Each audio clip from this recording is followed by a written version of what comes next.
दोस्तों नमस्कार, बहुत स्वागत है आपका चौकस भारत में। मैं आपका दोस्त ब्रजेंद्र। वर्तमान में बिहार सरकार खूब ढिंढोरा पीट रही है नौकरी की। नौकरी दे भी रही है। गांधी मैदान में हाल फिलहाल में नियुक्ति पत्र बांटे गए हैं, लेकिन शिक्षक अभ्यर्थियों की अगर बात करें तो कई ऐसे शिक्षक अभ्यर्थी हैं जो अभी भी धरना प्रदर्शन कर रहे हैं। गर्दनी बाग में, पटना का जो गर्दनी बाग है, वहाँ पर लगातार प्रदर्शन हो रहा है और लगातार उन्हें भगाने की कोशिश भी की जा रही है, लेकिन शिक्षक अभ्यर्थी हैं कि मानते नहीं। आज भी प्रदर्शन चल रहा है। म्यूजिक टीचर जो हैं वो उनकी जो परीक्षा हुई है बीपीएससी के तहत, उनकी भी अनियमितताएं सामने आई है, वो लोग भी प्रदर्शन कर रहे हैं। अब जानना ये ज़रूरी है कि भाई ये दो रंगी नीति सरकार की क्या है, इसके पीछे पूरी मनसा क्या है इनकी। इस बाबत हम बातचीत करने पहुंचे। हमारे साथ बिहार के सुप्रसिद्ध शिक्षाविद गुरु रहमान हैं। इन्हीं से हम बातचीत करेंगे। सर, ये दो रंगी नीति है सरकार की। एक तरफ नियुक्ति पत्र बांटी जा रही है, दूसरी तरफ बीपीएससी के तहत जो शिक्षक अभ्यर्थी की परीक्षा ली गई थी वो अलग तरह का उसमें सिचुएशन आ गया है, बहुत सारी अनियमितताएं हैं। और तीसरी बात अगर कहें तो बीपीएससी ने एक कैलेंडर जारी किया है कि हर साल अगस्त महीने में शिक्षकों की नियुक्ति की जाएगी। इस नीति पर आपकी राय क्या है? देखिए, एक बात तो स्पष्ट रूप से मैं माननीय मुख्यमंत्री, माननीय उप मुख्यमंत्री को बधाई दूंगा इस बात का कि उन्होंने कहा कि 10 लाख नौकरी की बात उन्होंने भी किया था। बीएसएससी हुआ, सिपाही हुआ, दरोगा हुआ, शिक्षक में उन्होंने बहाली भरपूर संख्या में दिया। माननीय अतुल प्रसाद सर, जिनको मैं भैया कहता हूँ, उन्होंने भी आपको परीक्षा का संपादन बहुत बढ़िया से किया, लेकिन इसमें कुछ त्रुटियां रह गई। जैसे कि नियोजित शिक्षक जो पहले से ऑलरेडी शिक्षक थे जी, उसमें से ऑलरेडी शिक्षक थे, उनको राज्यकर्मी का दर्जा देने का इन लोगों ने वादा किया था, तो उनको राज्यकर्मी का दर्जा न दे के इन लोग इसी सीट में से 28,815 नियोजित शिक्षक जो शिक्षक थे वो फिर से शिक्षक ही रह गए, यानी 28,815 विशुद्ध बेरोजगारों की स्थिति समाप्त हो गई। दूसरी सबसे बड़ी बात है कि आपको डीबी में जबरदस्त गुंडागर्दी हुई है। ये अब ना अतुल प्रसाद सर किए ना के पाठक किए हैं, लेकिन जो नीचे के अधिकारी हैं जो डीबी कर रहे थे, जो चेक कर रहे थे, उन लोगों ने ध्यान नहीं दिया। उसमें बहुत सारी डुप्लीकेसी हुई है, उसमें घुस गए हैं, उसकी जांच होनी चाहिए। तीसरी सबसे बड़ी बात है कि दिव्यांग के लिए कोई कोटा नहीं रहा है, पता ही नहीं चला कि दिव्यांग किसमें चला गया। चौथी बात आपको है कि आपको EWS फीमेल मेल का तो दिया गया, फीमेल में NA दिखा दिया गया, तो ये निश्चित रूप से यह एक बहुत बड़ी त्रुटि है जो कि आपको इसको हम कह सकते हैं कि यह आयोग करे या जो करे, बच्चों के साथ खिलवाड़ हुआ है। और अब सबसे अहम मुद्दा उठ रहा है ये कि जब सेकेंड लिस्ट की बात हो रही है तो सेकेंड लिस्ट देने जा रही है सरकार, आयोग देने जा रही है, तो सेकेंड लिस्ट में किन बच्चों को दिया जाएगा, ये किन बच्चों को दिया जाएगा और कितनी पारदर्शिता के साथ दिया जाएगा, ये भी बहुत बड़ा मुद्दा है कि उसको हो।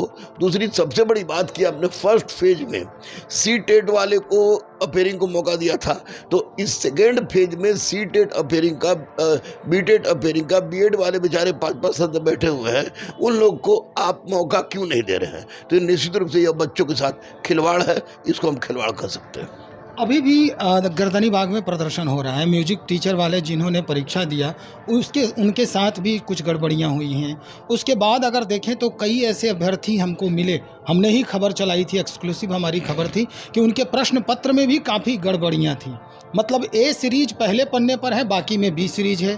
एक ही क्वेश्चन जो है वो कम से कम 2 बार 3 बार रिपीटेड है।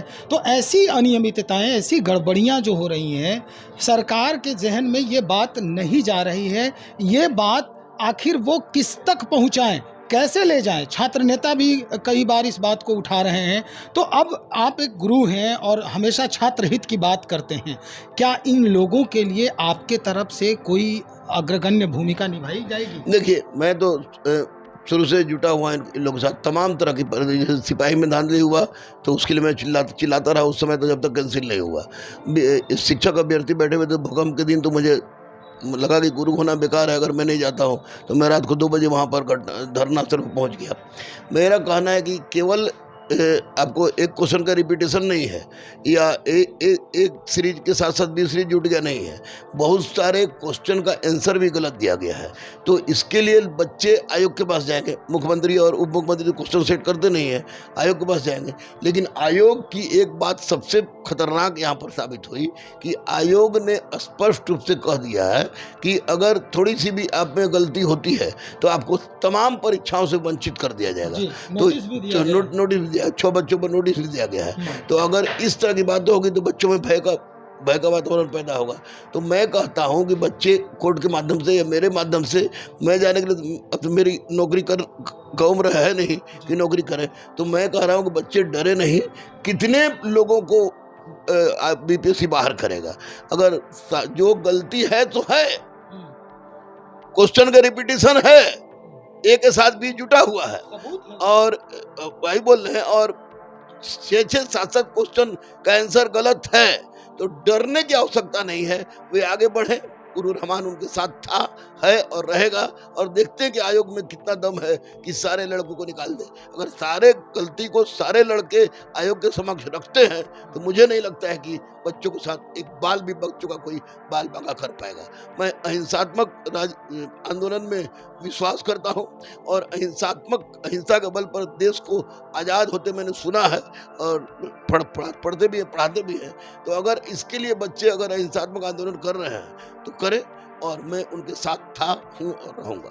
चलिए सर, जानकारी के लिए बहुत शुक्रिया। तो हमारे साथ बिहार के सुप्रसिद्ध शिक्षाविद गुरु रहमान स्पष्ट कर दिया है उन्होंने कि जिन बच्चों के साथ ये परिस्थिति सामने आ रही है, जिस वजह से उनकी जिंदगी ऊहापोह की स्थिति को झेल रही है, उनके साथ गुरु रहमान सदैव खड़ा रहने वाले हैं। लेकिन आयोग को भी इनके प्रति, यानी जो अभ्यर्थी हैं उनके प्रति नजरें इनायत करने की जरूरत है। बहरहाल हम सारी बातों को समेटने के लिए एक और जो छात्र अभ्यर्थी गर्दनी बाग में बैठे हुए हैं, जिनकी स्थिति अभी भी वो ऊहापोह की है, हम उनसे भी मुलाकात करेंगे। उसके बाद फिर हम देखते हैं क्या कुछ नया बदलाव होता है आयोग के तरफ से, क्या कुछ सरकार के संज्ञान में पहुंचता है।